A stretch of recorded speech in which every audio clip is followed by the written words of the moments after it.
Hey, fourth graders, we're going to be talking about our next lesson, and it's about why we read poetry closely. So, what does it mean to read poetry closely? We're going to talk about that in the ABCs of why we close read. Close reading means you're looking at the details, you're questioning, you're thinking. So, when we read poetry, it's not written the same as literature, right? Literature has like a clear flow.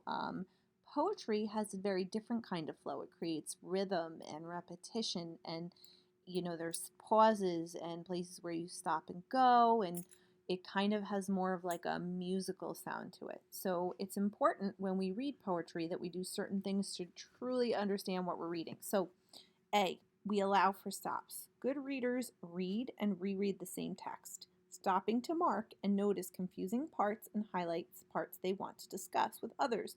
So we do this often when we read everything. So the first time you're going to read a poem, you're going to kind of read it through. You're going to try and read the whole poem to kind of understand it through, and then you can go back and make your stops and your goes and your pauses and really think about it. Big ideas and structures is the next part. Or B, good readers understand the big idea presented by the author and how it's presented. What are the structures, or what is the structure? What are the text features? What important vocabulary words are included? So, again, we're going to read it the first time to understand the big idea. And then we're going to go back in and we're going to look, is it a haiku? Is it a cinquain? Is it free verse? Does it tell a story? Okay, is it silly? Is the mood silly? Is it rhyming? Is there specific patterns in the rhyming? Is there specific figurative language? Is there words that we don't understand that we have to figure out what they mean? C, the next thing we do is good readers infer and develop their own opinion and critical stance based on the information presented, making connections. Sorry, guys, I went too far forward. As they analyze the material you read. So you're making connections with your poems. Some poems are really going to stick with you, and they're really going to be meaningful, and you're going to feel a bit of an emotion with them, whereas some you might not feel that. Some of them you're going to have a strong opinion of. Okay, we're going to go to the next slide. 1, 2, 3s of close reading.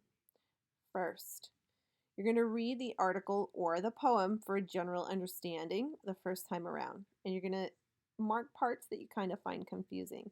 The second time, you're going to read the text and dive deeper into the text structure.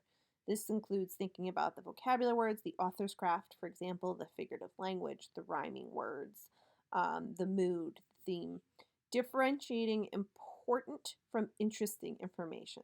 So there's a difference between interesting and important, okay? So kids tend to pick up those fun facts. The fun facts aren't always the important part. The important details support the main idea, right? So the same thing with poetry. There's certain things like in repetition. For example, if you see a refrain in a stanza where something is repeated, oftentimes that means it's important because it's repeated words, right? And then the third time we read something, we read the text with the author's purpose in mind, evaluating why something is, developing your opinion.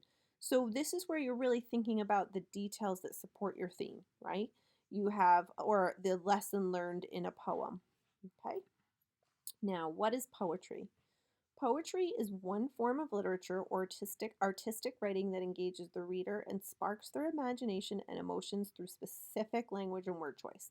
So when we write poetry, it doesn't necessarily, it's not like nonfiction where it's a very sequential order. The poet is a very specific in the words they choose, and they might need to be interpreted, right? We talked about making inferences. Poetry needs a lot of inferencing skills. You have to read the words and think about what you know and kind of make the connections.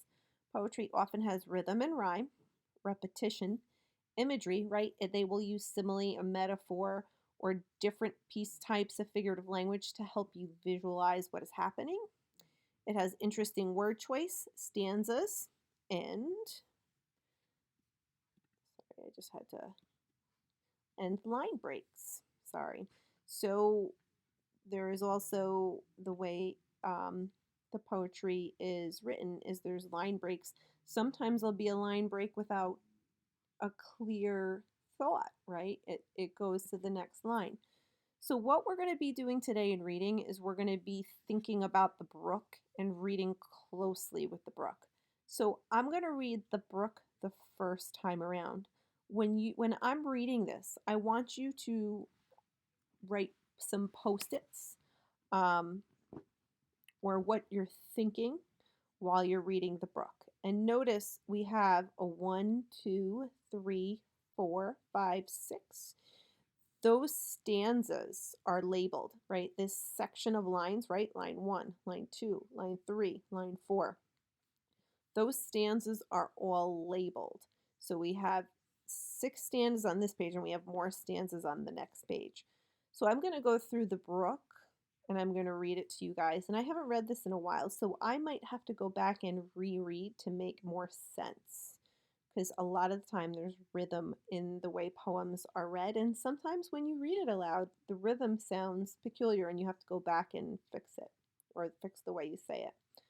I come from haunts of coat and hem. I make a sudden sally and sparkle out among the fern to bicker down a valley. So I'm going to stop for a moment and pause and think. And I know this title is called A Brook. So I think that this poem is going to be about the kind of ways that the brook travels. And in this first stanza, it's saying where it comes from, okay, in the very beginning of it. And then a sudden sally would be like a sudden turn. And sparkle out among the fern would be that there's some ferns or plants around it to bicker down a valley. So then to quickly maybe go down a valley. And valleys tend to have rocks and things, so maybe it's hitting rocks on the way down. So I'm going to go back and now reread the whole thing. I just wanted to give you guys some context of what this poem's about. I come from haunts. Sorry, I come from haunts of coat and hern. I make a sudden sally and sparkle out among the fern to bicker down a valley. By 30 hills I hurry down or slip between the ridges. By 20 thorps, a little town, and 100 bridges. Till last by Philip's farm I flow to join the brimming river. For men may come and men may go, but I go on forever. I chatter over stony ways in little sharps and trebles. I bubble into eddying bays, I babble on the pebbles. With many a curve my banks I fret, by many a field and follow, and many a fairy foreland set, with willow weed and mallow. I chatter, chatter as I flow to join the brimming river, for men may come and men may go, but I go on forever. I do see a refrain for men may come and men may go. That is something that was repeated in multiple lines. So I'm going to go to page 2. I wind about and in and out, with here a blossom sailing, and here and there a lusty trout, and here and there a grayling, and here and there a foamy flake upon me as I travel, with many a silvery water break above the golden gravel, and draw them all along and flow to join the brimming river. For men may come and men may go, but I go on forever. Again, there's the refrain. And to join the brimming river is also a refrain. So there's 2 refrains in here. I steal by lawns and grassy plots. I slide by hazel covers. I move the sweet forget-me-nots, those are flowers, that grow for happy lovers. I slip, I slide, I gloom, I glance among my skimming swallows. I make the netted sunbeam dance against my sandy shallows. I murmur under moon and stars in brambly wildernesses. I linger by my shingly bars, I loiter round my cresses, and out again I curve and flow to join the brimming river. For men may come and men may go, but I go on forever. So I'm going to go back and I'm just going to come out of the presentation mode so that I can use some of my tools here. But we do notice that there are a bunch of refrains here. Um, and it's for men may come and men may go, but I go on forever. So this is definitely something that's repeated, which makes us know that this part probably is important.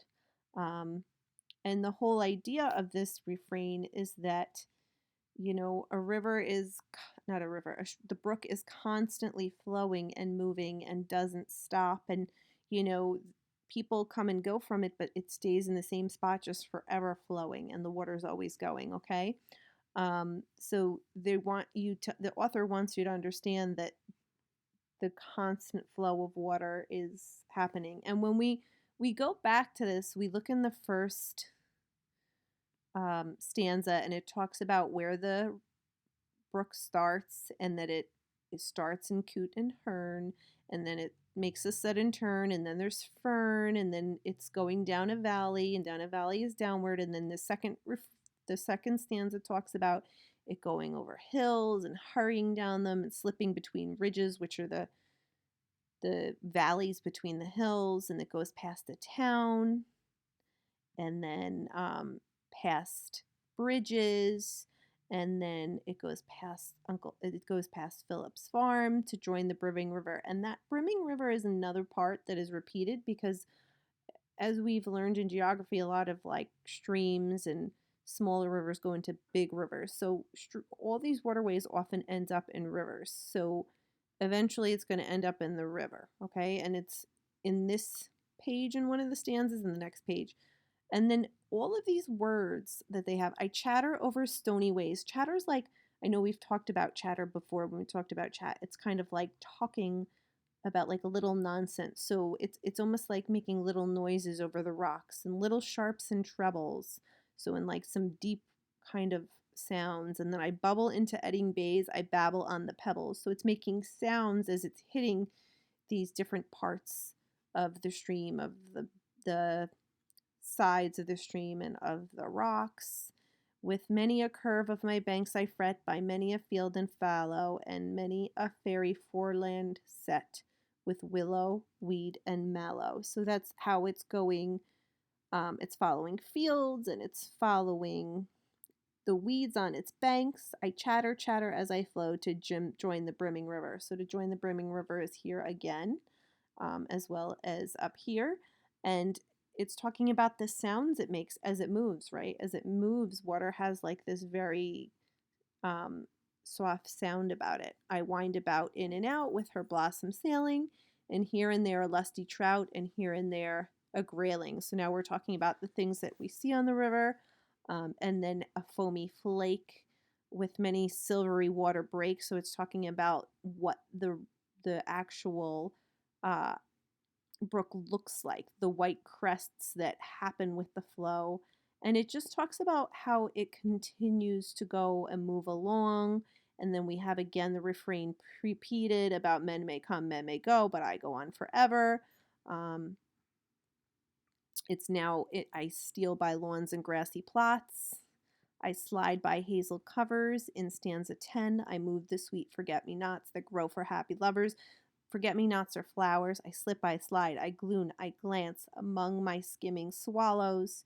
So slipping, sliding, glooming, it's giving this brook how it's chattering and it's bubbling and it's making all these noises and its movement.